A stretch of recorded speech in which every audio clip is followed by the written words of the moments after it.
ओम शांति। बाबा की याद बुद्धि को, मन को एकाग्र करती है, अंदर से एक रस स्थिति बनाती है। निंदा, स्तुति, मान, अपमान कहाँ है? बाहर है। तो जब अंदर आत्मा स्थिर बन जाती है तो इन बातों का प्रभाव नहीं पड़ता है। ना किसी से दोस्ती, ना किसी से वैर। न्यारे भी रहते हैं और प्यारे भी रहते हैं। निर्भय बन जाते हैं, निर्वैर बन जाते हैं।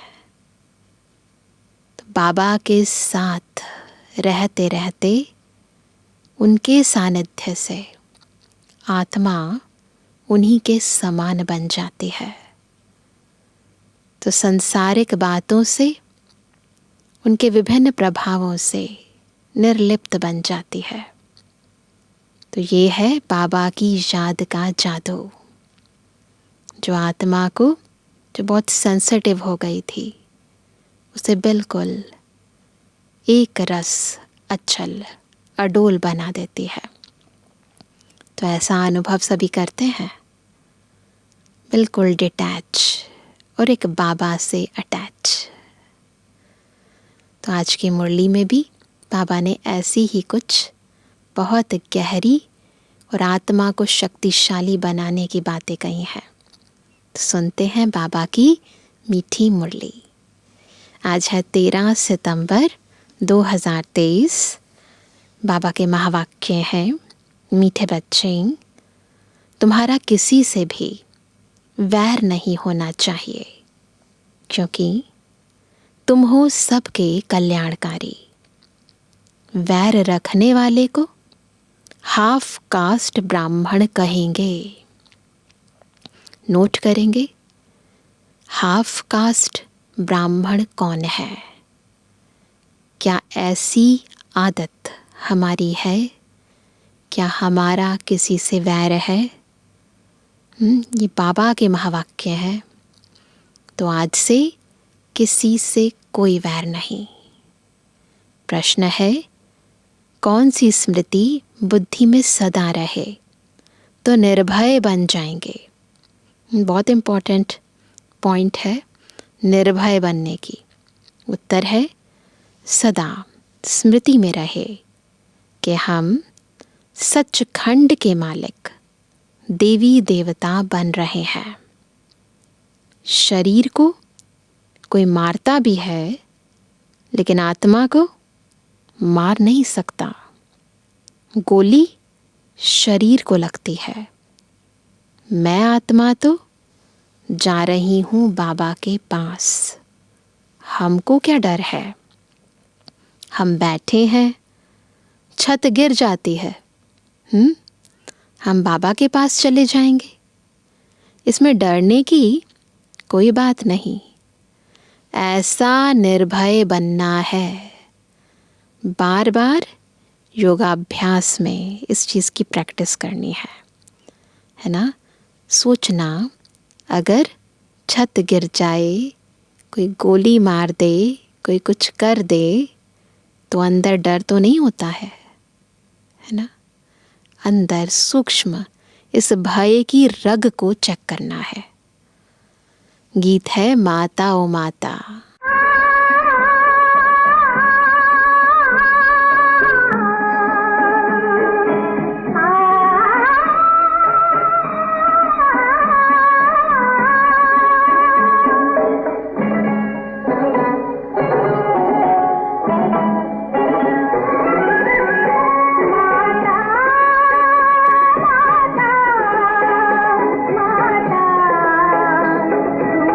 सबके भाग्य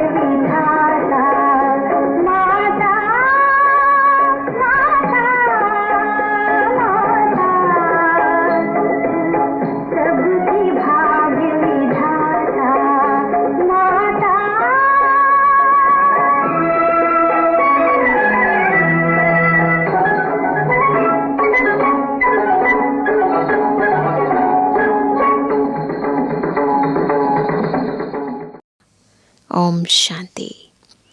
बच्चों ने जगदम्बा की महिमा सुनी। माता ओ माता तो है सबकी भाग्य विधाता। अब मनुष्य तो सिर्फ गाते रहते हैं। जगत अम्बा के मेले लग रहे हैं। यह फिर है संगम, बच्चों का बाप के साथ मेला। बाप है तो माँ जरूर है।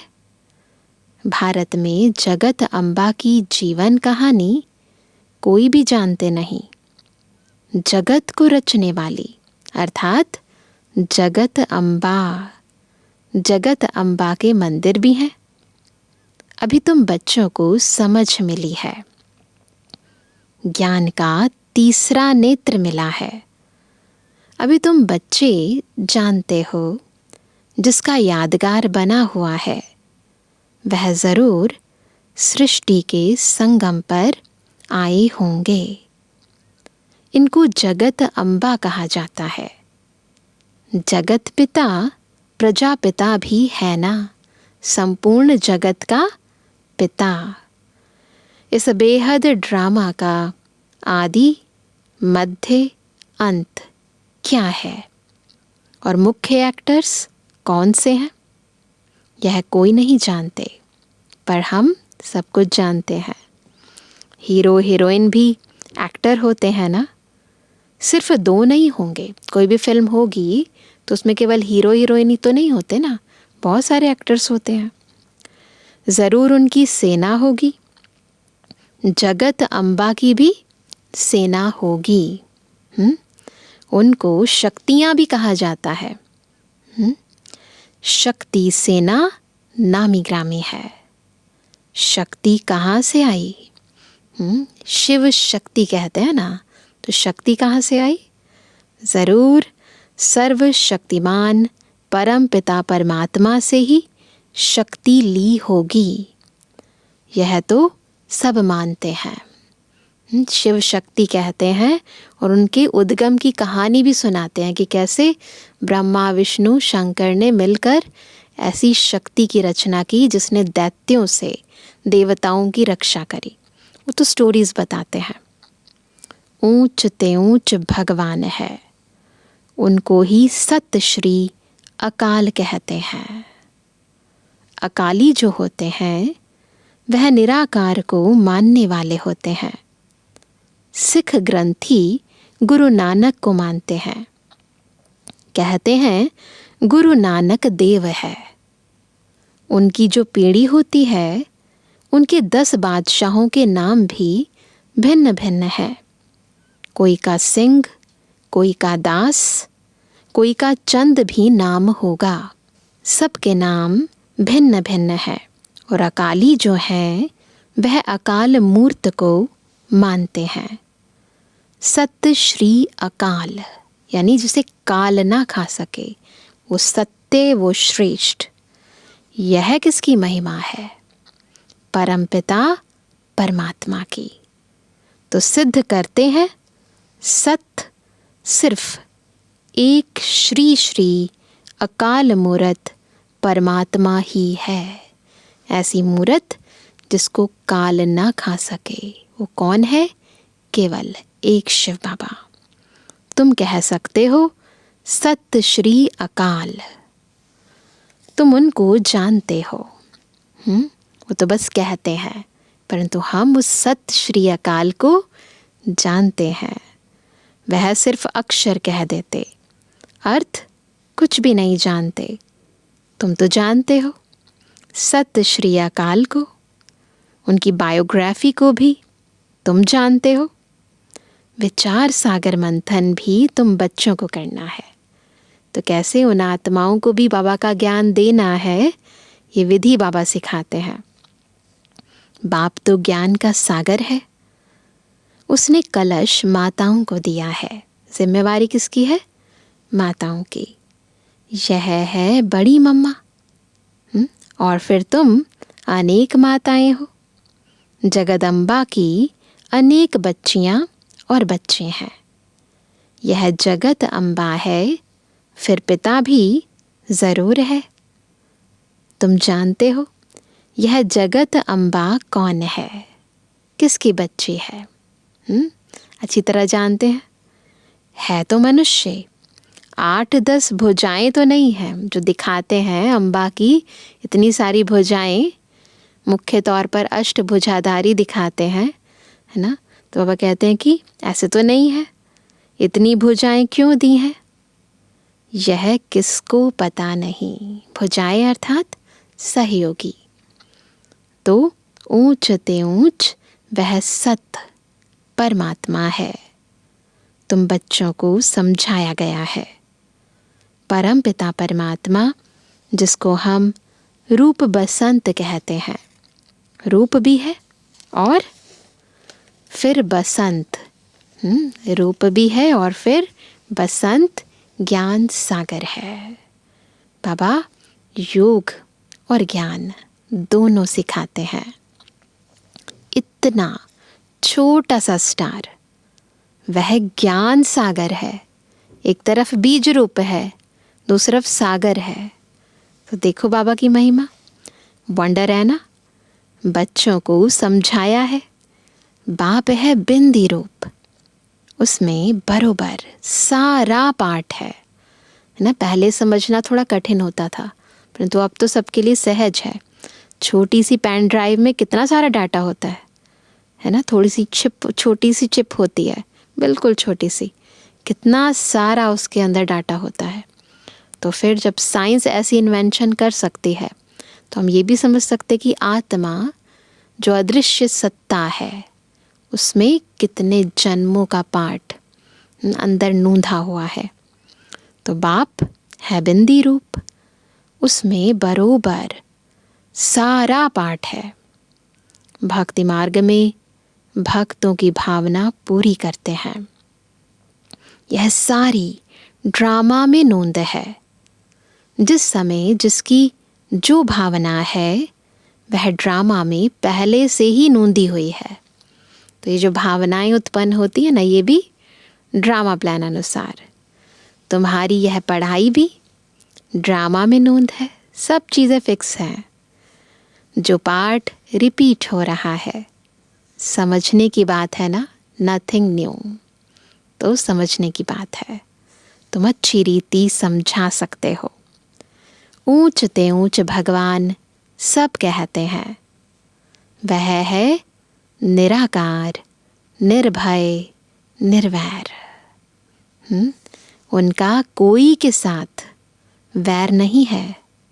तुम्हारा भी कोई के साथ वैर नहीं है। तुम सबके कल्याणकारी हो, सबका भला हो, सब सुखी रहे, है ना। अगर किसका वैर है तो उसको क्या कहेंगे? पापा कहते हैं अगर किसका वैर है तो उनको हाफ कास्ट कहेंगे।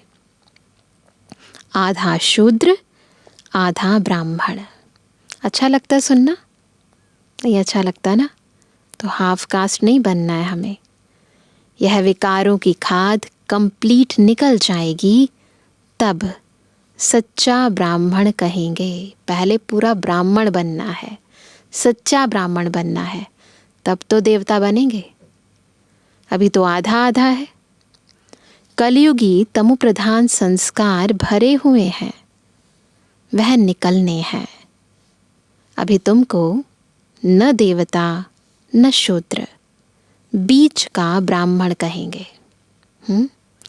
वह भी संपूर्ण नहीं बने हो, ब्राह्मण पूरे नहीं बने हो। जगत अम्बा को देवता नहीं कहेंगे। मम्मा भी उस समय पुरुषार्थ कर रही थी। जगत अम्बा जब संपूर्ण बन जाती है, उसके बाद देवता बनती है। अभी ब्राह्मण है। ब्रह्मा की बेटी सरस्वती है, परंतु यह कोई नहीं जानते। ब्रह्मा कब आया? जो मुख वंशावली रचना रची, उसको ही शिव शक्ति सेना कहा जाता है। तो तुम जानते हो, वह ऊंच ते ऊंच बाप परम पिता परम धाम में रहने वाले हैं। फिर सूक्ष्म वतन में है ब्रह्मा, विष्णु, शंकर।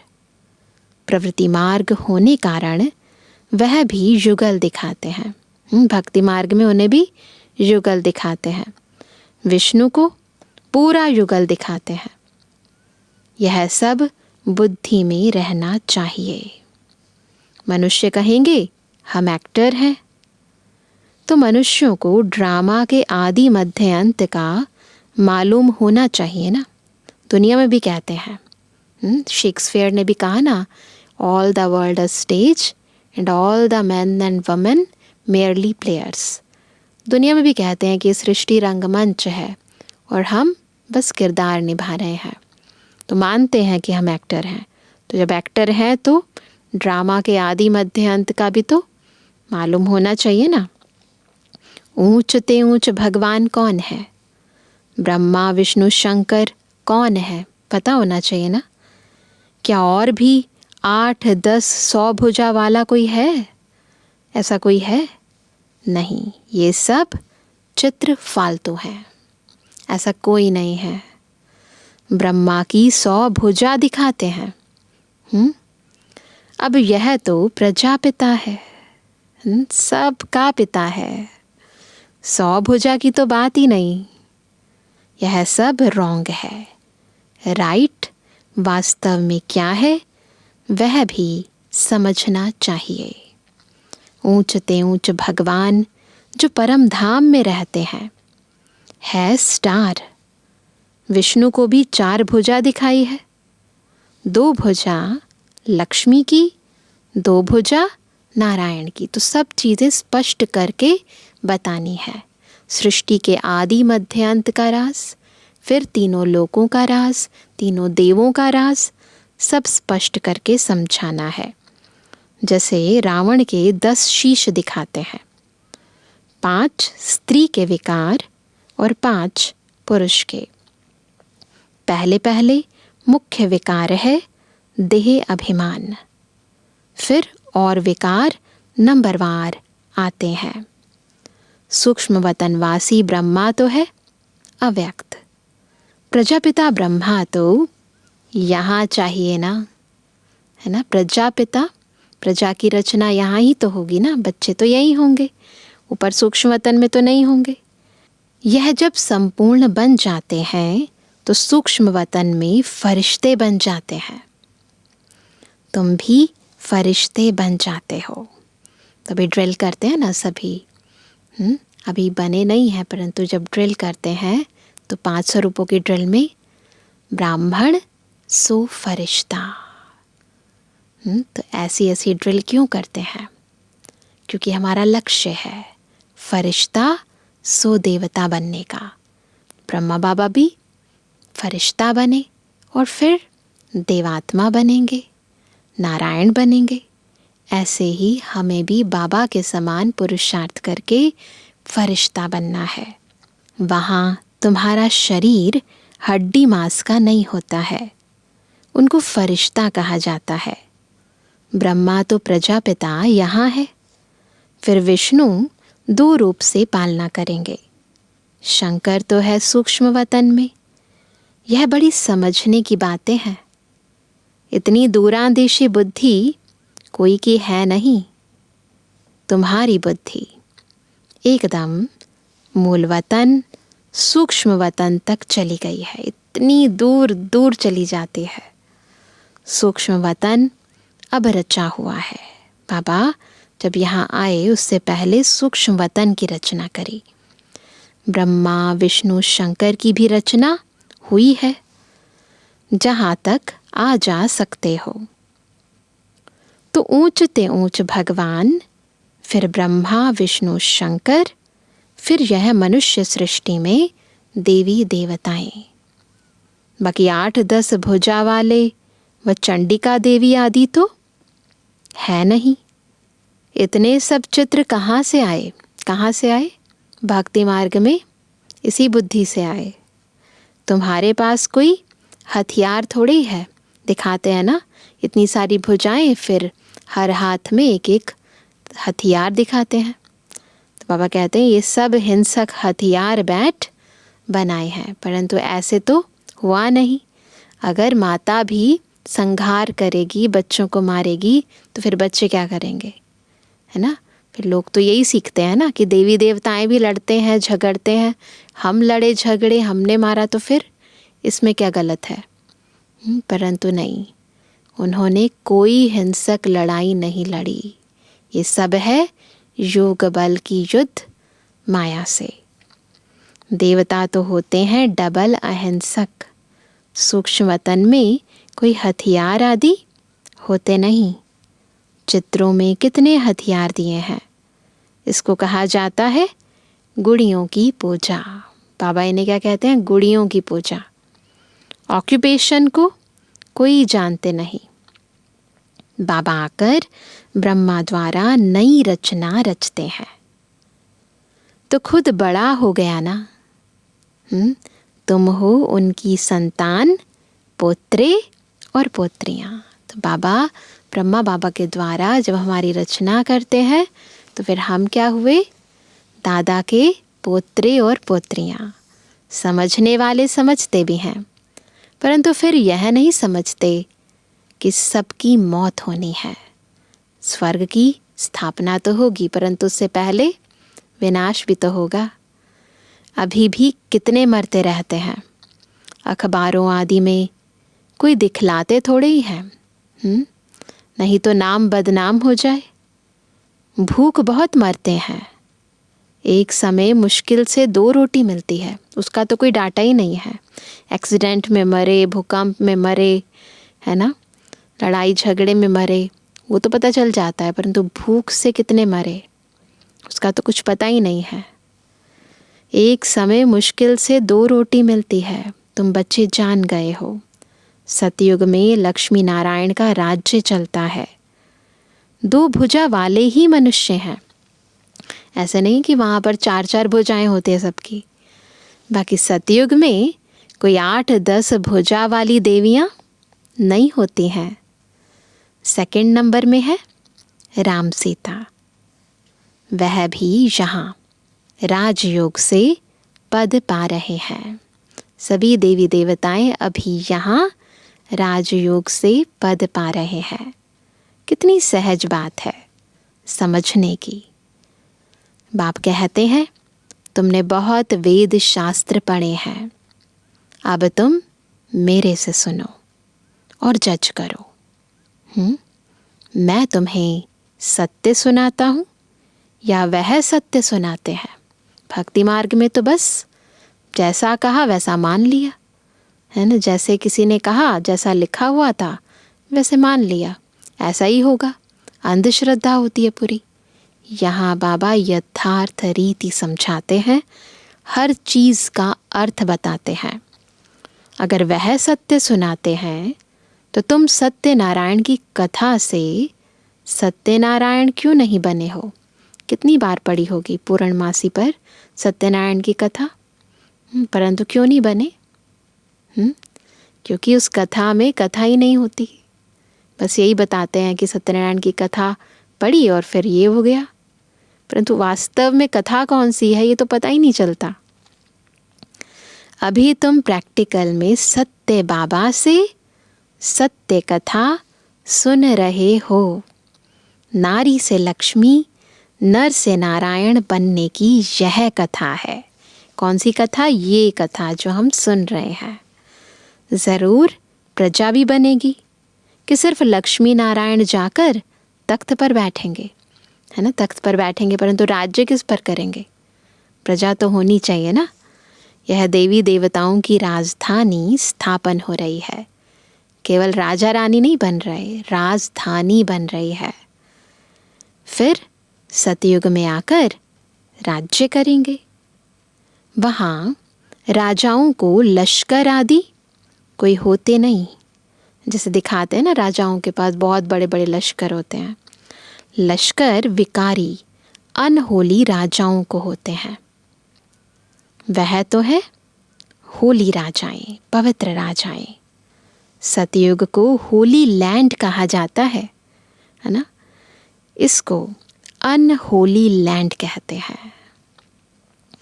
बहुत पुराने पतित हो गए हैं, नए को पुराना बनना ही है ना। साइंस में भी लॉ ऑफ एंट्रोपी बताते हैं। तो ये सृष्टि का नियम है। शरीर भी पहले नया फिर पुराना होता है। पांचों तत्व, हर चीज़ जो भी इनसे बनी है वो नए से पुरानी होती ही है। यह तो बुद्धि में बैठना चाहिए ना। मनुष्य होते हुए ड्रामा के आदि मध्य अंत को नहीं जानते। एक्टर्स हैं परंतु ड्रामा के आदि मध्य अंत को नहीं जानते। तुम जानते हो, ऊंच ते ऊंच शिव बाबा मूल वतन में रहते हैं। उसको निराकारी दुनिया कहा जाता है। आत्माएं बिंदियां भी वहाँ रहती हैं। सबकी बुद्धि में स्वीट साइलेंस होम आ गया ना। परंतु बिंदी रूप ही दें तो कोई समझ कैसे सके। छोटी सी बिंदी, फिर समझ नहीं सकेंगे ना। बिंदी की पूजा कैसे करेंगे। शिव बाबा के बिंदी रूप की पूजा कैसे करें। छोटी सी बिंदी की पूजा संभव नहीं है। तिलक कैसे लगाएं। बाबा अमरनाथ पर भी गए हुए हैं। ब्रह्मा बाबा बाबा सारा देख कर आए थे कि कैसे शिवलिंग बनाते हैं। कहते हैं वहाँ पार्वती को शंकर ने कथा सुनाई। ऐसे बताते हैं ना। अब पार्वती ने किस दुर्गति को पाया था जो उनको बैठ कथा सुनाई। वास्तव में तुम सब पार्वतियाँ हो, हम पार्वतियाँ हैं। तुम जन्म मरण में आते हो और सद्गति को पाने के लिए कथा सुन रहे हो। अब यथार्थ समझ में आता है। हम ही पार्वतियाँ हैं जो शिव बाबा को अपना बनाने के लिए ज्ञान और योग बल से अपने आप को अमरपुरी में जाने के लायक बना रही हैं। तो वहाँ पूछा शिवलिंग कहाँ है। तो बोला शिवलिंग तो आपे ही निकल आता है। अरे यह कैसे होगा। वहाँ कबूतर भी दिखाते हैं। कबूतर यानी पिजन बात करना कभी सीखते नहीं। तोते को बात करना सिखलाते हैं तो वह बोलते हैं। कंठी पड़ जाती है। तुम ज्ञान की कंठी पहनते हो तो पिजन नहीं बनना है, कंठी वाला तोता बनना है। तो बाबा ने समझाया है, ऊंच ते ऊंच तो है शिव बाबा, फिर ब्रह्मा विष्णु शंकर। प्रवृत्ति मार्ग दिखाने लिए विष्णु को 4 भुजाएं दिखाते हैं। 2 लक्ष्मी और 2 नारायण की भुजाएं। यहाँ मनुष्य सृष्टि में ऊंच ते ऊंच लक्ष्मी नारायण और उनकी राजधानी, फिर राम सीता की डायनेस्टी। यह होली डायनेस्टी पूरी होती है। फिर रावण राज्य शुरू होता है। सृष्टि चक्र घूम रहा है ना सबकी बुद्धि में। फिर सबको पतित बनना ही है। बाकी हाँ, पिछाड़ी में जो नई आत्माएं आती हैं उनका कुछ प्रभाव निकलता है। एंड के अंदर जो ऊपर से आत्माएं आती हैं तो पवित्र आत्माएं होती हैं ना, तो उनका कुछ प्रभाव ज़रूर निकलता है। किसका सतो प्रधानता का, किसका रजो तमो का पाठ है। यह बेहद का ड्रामा है। मनुष्य तो मनुष्य ही है। बाकी सब है गुड़ियों की पूजा। न ऐसे कोई सूंड वाले मनुष्य नहीं होते हैं। ऐसे कोई मनुष्य नहीं होते जिनकी इतनी सारी भुजाएं होती हैं। मनुष्य तो मनुष्य ही है। तुम एक्टर्स हो ना। अभी तुम मनुष्य से देवता बन रहे हो। पढ़ाई से मनुष्य कितना ऊंच पद पाते हैं। यह भी पढ़ाई है जिससे तुम राज्य पद पाते हो। ऐसी पढ़ाई कोई होती नहीं। वह प्रिंस प्रिंसेस तो प्रारब्ध ले आते हैं। तुम यहाँ प्रारब्ध बना रहे हो। ये इम्पॉर्टेंट टाइम है प्रारब्ध बनाने का। वो तो ले आते हैं। भविष्य सतयुग के लिए कितनी ऊंच और फिर सहज नॉलेज है, सेकंड में जीवन मुक्ति। कितनी सहज नॉलेज है। हम बेहद बाप के बच्चे हैं, ईश्वरीय गोद में बैठे हैं। कहाँ बैठे हैं सभी? ईश्वरीय गोद में बैठे हैं। ईश्वरीय गोद कौन छोड़ेंगे? कोई छोड़ेगा? बिल्कुल नहीं। तो इस ड्रामा के आदि मध्य अंत को समझना है। बाप तो यथार्थ रीति बैठ समझाते हैं। जो मनुष्य सृष्टि का बीज रूप गाया जाता है, सत्य चित्त आनंद स्वरूप कहा जाता है, बाबा की महिमा है। जरूर जब आएंगे तब तो वर्षा देंगे ना। तुम सचखंड के मालिक देवी देवता बनते हो। कोई डर की बात नहीं है। यहाँ तो कितना डर रहता है, दुनिया में बहुत डर रहता है। कोई चढ़ाई ना करे। तुमको तो बिल्कुल निर्भय रहना है। क्या रहना है सभी को? निर्भय रहना है। शरीर को कोई मारता है, आत्मा को थोड़ी ही मार सकते हैं। हम कौन है? आत्माएं। जो डरना चाहिए, निर्भय होने की बड़ी समझ चाहिए।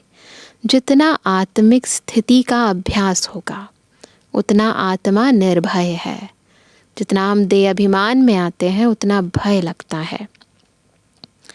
बाप भी निर्भय तो बच्चे भी निर्भय। गोली शरीर को लगती है। मैं आत्मा तो जा रहा हूं बाबा के पास।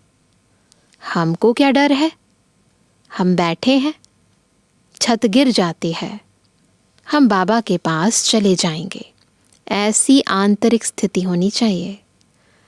निर्भय होने में टाइम लगता है। पूरा सोल कॉन्शियस जब तक नहीं बने ना, तब तक निर्भय नहीं बन सकते। तुम हो जगत अम्बा के बच्चे, शिव शक्ति सेना। पार्वतियां भी हैं, शिव शक्ति सेना भी हैं। एक की तो महिमा नहीं है। तुम भी साथ हो तो सब शिव शक्तियां हैं। यह कमांडर है, तुमको रूहानी ड्रिल सिखलाते हैं। तुम उनके बच्चे हो। तुम हो लकी सितारे। तो शिव शक्तियां भी हैं और लकी सितारे भी हैं। यह सरस्वती भी लकी सितारा है। ब्रह्मा की बेटी है ना। उस ज्ञान सूर्य का चंद्रमा तो यह ब्रह्मा है ना। ज्ञान सूर्य शिव बाबा, ब्रह्मा बाबा चंद्रमा, और मम्मा है लकी सितारा जो बिल्कुल समीप रहता है चंद्रमा के। परंतु यह मेल होने कारण माता पर कलश रखा जाता है। अच्छा, तुम लकी सितारों पर याद प्यार नंबरवार पूछा करता। रूहानी बच्चों की रूहानी बाप दादा को गुड मॉर्निंग, नमस्ते नमस्ते नमस्ते। धारणा के लिए मुख्य सार। पहला, कलयुगी तमु प्रधान संस्कारों को निकाल सच्चा ब्राह्मण बनना है।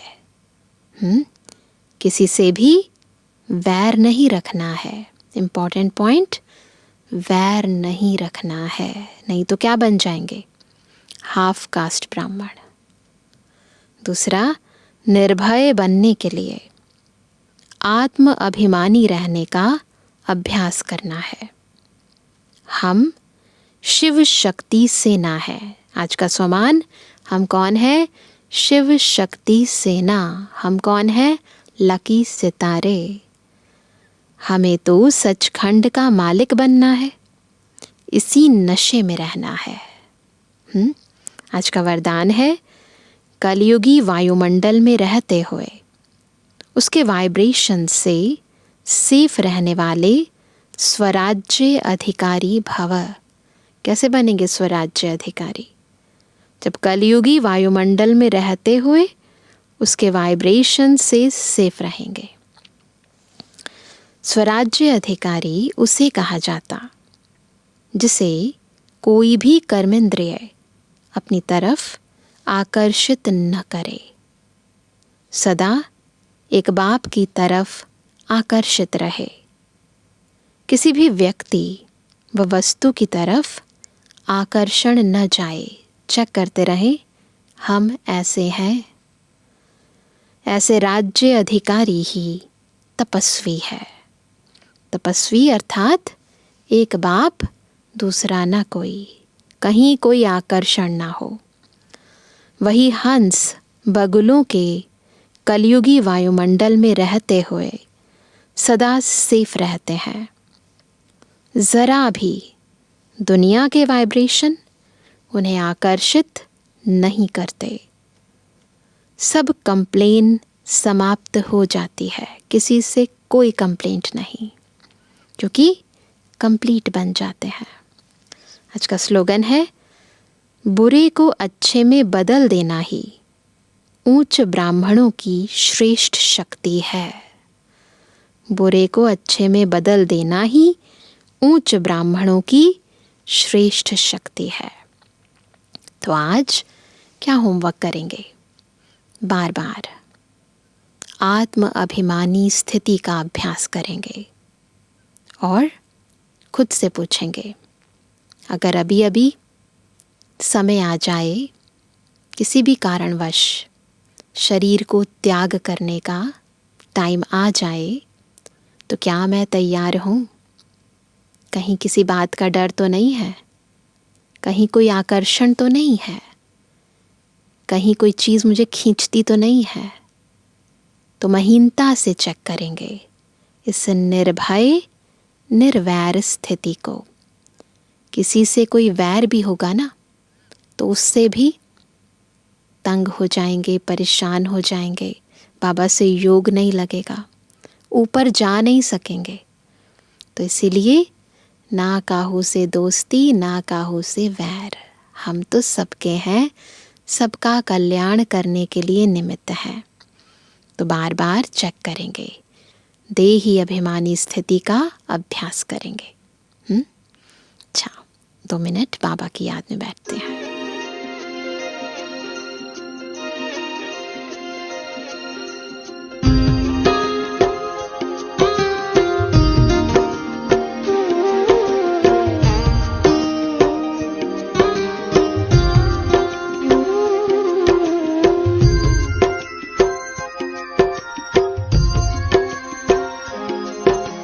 जैसा सोचोगे तुम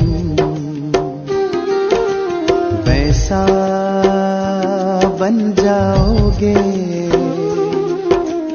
जैसा कर्म होगा वैसा फल पाओगे। श्रेष्ठ कर्म का आधार है खुद का कर लो दर्शन, यही जीवन का सार है, यही जीवन का सार है। जैसा सोचोगे तुम वैसा बन जाओगे, जैसा कर्म होगा वैसा फल पाओगे।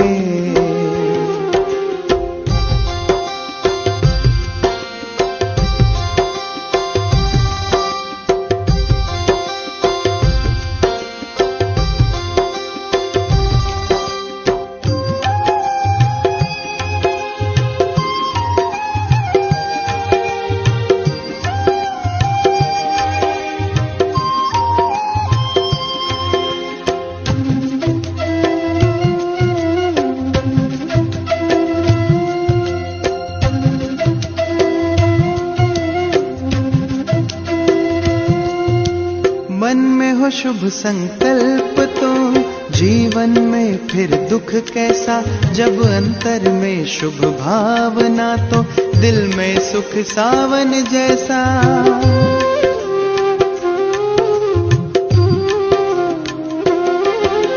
हार कर जो ना हारे, जीत उसी की होती है। घनघोर अंधेरे में भी जलती जगमग उसकी ज्योति है। जैसा देखोगे तुम वैसा बन जाओगे, जैसा चाहोगे तुम वैसा बन जाओगे।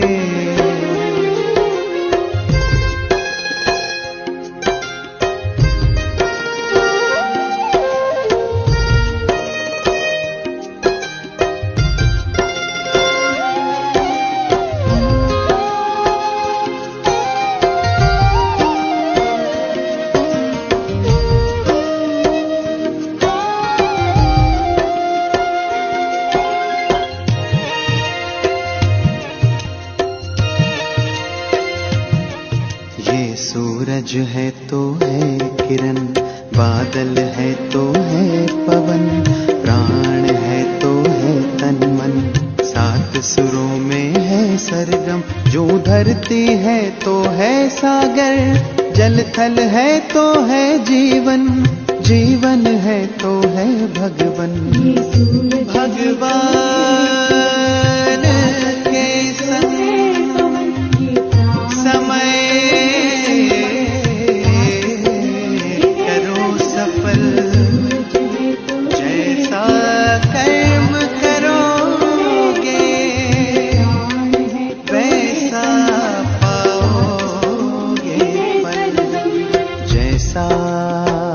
सोचोगे तुम वैसा बन जाओगे, जैसा कर्म होगा वैसा पल पाओगे। श्रेष्ठ कर्म का आधार है, खुद का कर लो दर्शन। यही जीवन का सार है, यही जीवन का सार है। जैसा सोचोगे तुम